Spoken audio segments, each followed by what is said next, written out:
akan berbeda. Jadi satu dengan perusahaan lain akan memiliki faktor yang berbeda sesuai dengan produk baru yang dikeluarkan. Dan bobotnya ini pun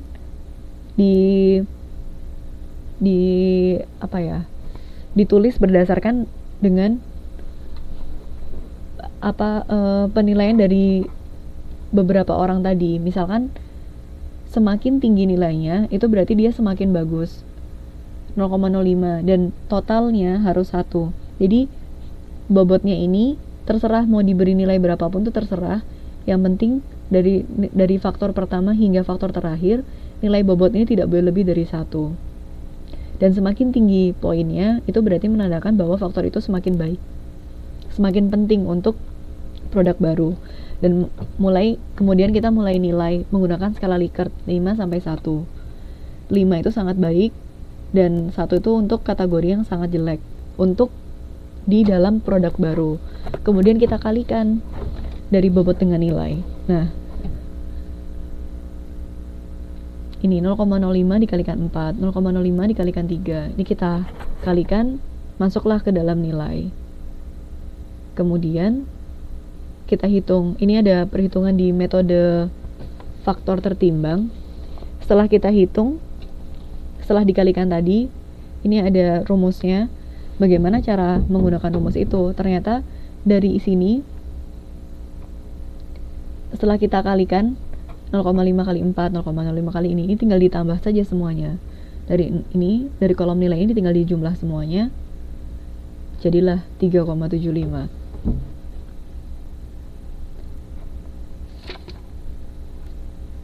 Ini rumusnya adalah T dikalikan N sama dengan T dikalikan F. Nilai total sama dengan dari timbangan pada faktor. Timbangan dari faktor ini yang dimaksud dengan bobotnya dikalikan dengan nilai faktor. Nilai faktor ini adalah skala Likertnya, skala 1 sampai 5. Nilai totalnya adalah penjumlahan dari bobot dikalikan nilai faktor tadi, menghasilkan dari nilai total. Nah,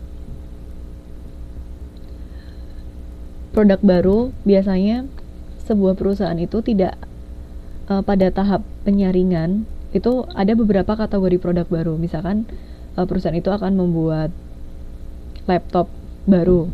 Nah, ada produk barunya laptop dengan layar 10 inci. Yang produk keduanya laptop dengan layar 5 inci. Produk ketiganya laptop dengan layar 4 inci misalnya. Dari ketiga produk baru itu kemudian disaring dan dihitung semakin besar nilai totalnya di sini. Misalkan layar yang 10 inci 3,75, yang layar 4 incinya ternyata nilainya hanya 2, yang layar 5 incinya ternyata nilainya hanya 1. Nah, itu bisa menandakan bahwa ternyata produk baru laptop dengan layar 10 inci inilah yang akan lebih baik untuk dipasarkan atau diluncurkan. Sampai di sini ada yang ditanyakan teman-teman? Untuk di perhitungan metode faktor tertimbang, nilai faktor tertimbang,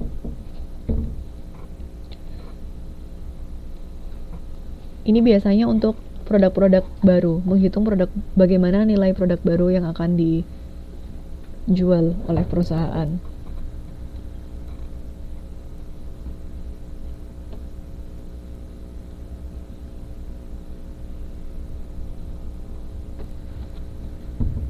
Ada yang ditanyakan untuk perhitungan yang pertama ini?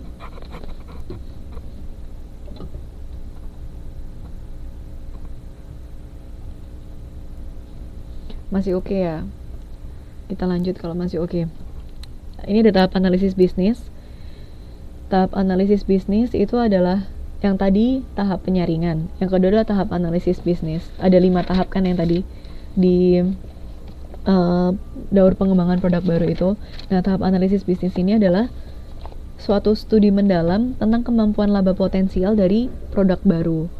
Jadi ketika kita akan membuat produk baru, kita menghitung dulu kira-kira laba yang kita dapat itu seperti apa, apakah layak dengan biaya yang kita keluarkan.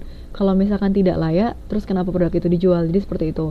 Jadi sebelum kita menjual, kita harus menghitung dulu bagaimana kelayakan atau bagaimana analisis bisnisnya.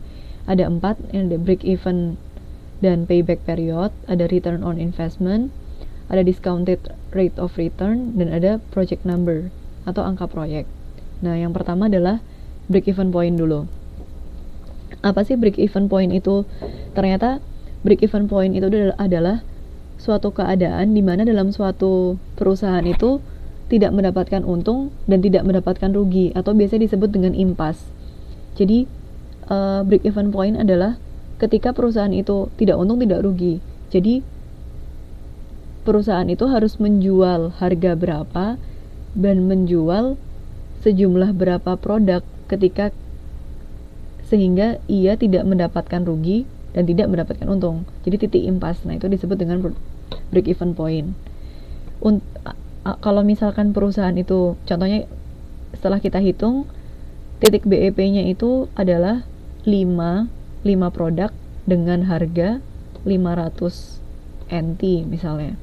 Nah, ketika perusahaan tidak bisa mendapatkan penjualan lebih dari 5, berarti ia dikatakan rugi. Misalkan ternyata ia hanya bisa menjual produknya 3, berarti kan rugi. Nah, kalau misalkan ia bisa menjual produknya 6, berarti itu termasuk untung. Karena itu titik impasse-nya itu di 5 produk dan pada harga 500 NT. Jadi break even point adalah titik impasse. Keadaan di mana tidak untung dan tidak rugi. Nah, itu disebut dengan break even point. Bagaimana cara menghitungnya? Nah, ini ada Q sama dengan F dibagi P min V. Q ini apa? Q ini adalah volume break even. Volume, kita mencari berapa volume break evennya supaya kita mendapatkan titik impasse-nya itu. F-nya apa? F itu biaya tetap tahunan. Yang P harga jual, price, ini harga jual. Yang V ini variabel, biaya variabel. Nah, P min V ini adalah margin yang dihasilkan dari penjualan setiap unit. Harga jual dikurangin biaya variabel rata-rata. Nah, ini untuk contohnya. Diperkirakan biaya tetap untuk riset dan pengembangan peralatan produksi, biaya distribusi dan periklanan untuk perkenalan bagi sebuah produk baru adalah 7.500.000 per tahun. Nah, 7.500.000 per tahun ini biaya tetap kan. Biaya tetap ini langsung kita kategorikan, begitu ada tulisan biaya tetap, berarti ini kan fix. Biasanya kita kenal dengan sebutan fixed cost. Nah, ini fixed cost.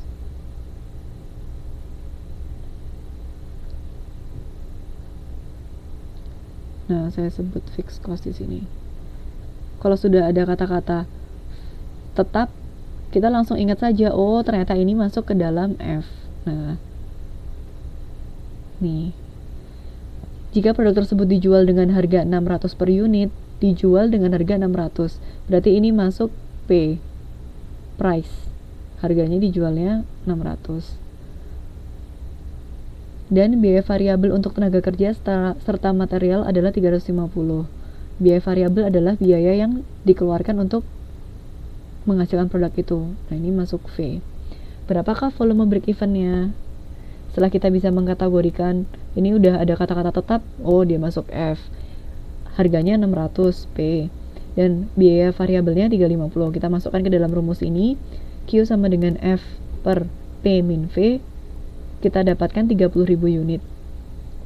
Jadi artinya, apabila perusahaan tidak bisa menjual lebih dari 30.000 unit, maka ia akan mendapatkan rugi. Ini ada rugi kalau ternyata perusahaan itu menjual kurang dari 30.000.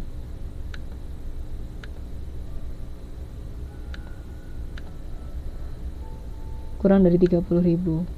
Nah, tapi kalau misalkan ia bisa lebih dari 30.000, berarti masuk kategori untung. Nah, seperti itu.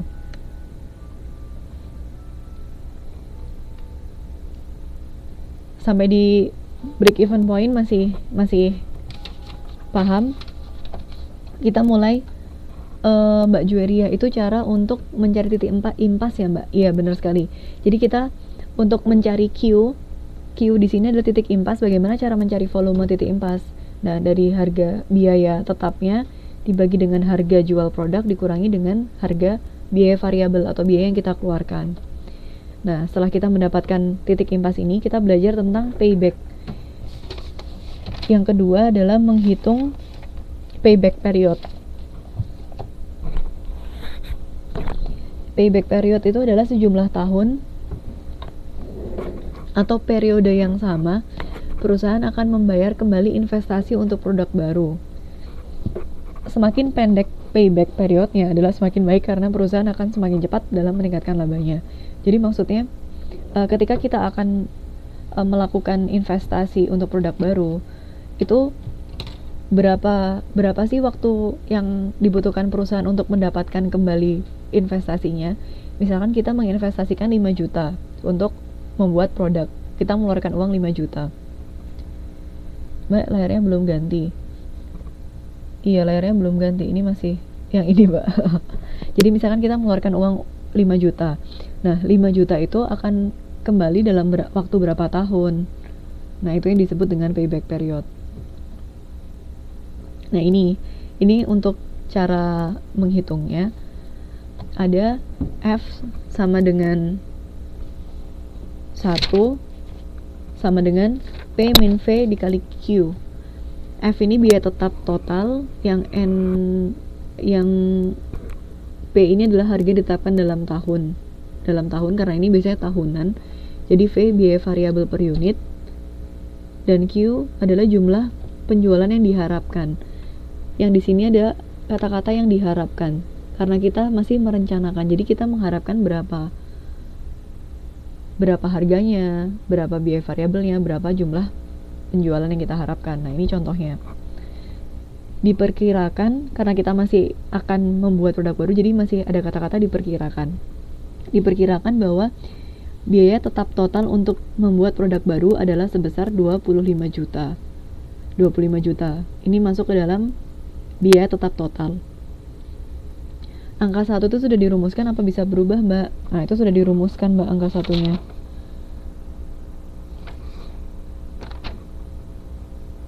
Sudah dirumuskan yang untuk angka 1-nya.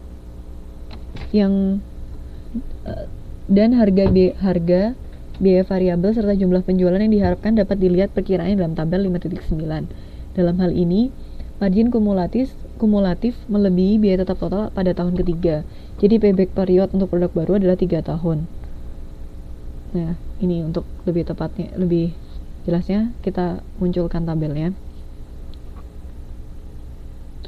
Ada 6 tahun 1 sampai tahun ke-6. Karena kita diperkirakan bahwa biaya tetap totalnya itu untuk produk baru adalah 25 juta. Jadi kita mengeluarkan uang untuk membuat produk baru itu adalah semoga ujian gak keluar hitungannya. Ini makanya kita belajar pelan-pelan. Nanti kalau ada yang terlalu cepat atau tidak nyambung bisa langsung ditanyakan. Jadi diperkirakan tadi perusahaan itu mengeluarkan biaya tetap total BTT. Saya tulis BTT ya. Biaya tetap total atau di sini biasanya dikenal dengan F. F itu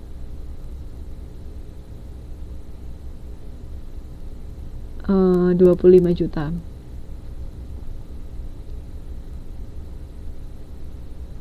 Nah, ini 25 juta. Nah, sedangkan harga per unitnya, biaya variabelnya, kuantitas atau jumlahnya itu sesuai dengan yang di sini. Ini sudah ditentukan. Yang ini kan sudah ditentukan. Yang 3 ini. Dari tahun ke tahun sudah ada ketetapannya.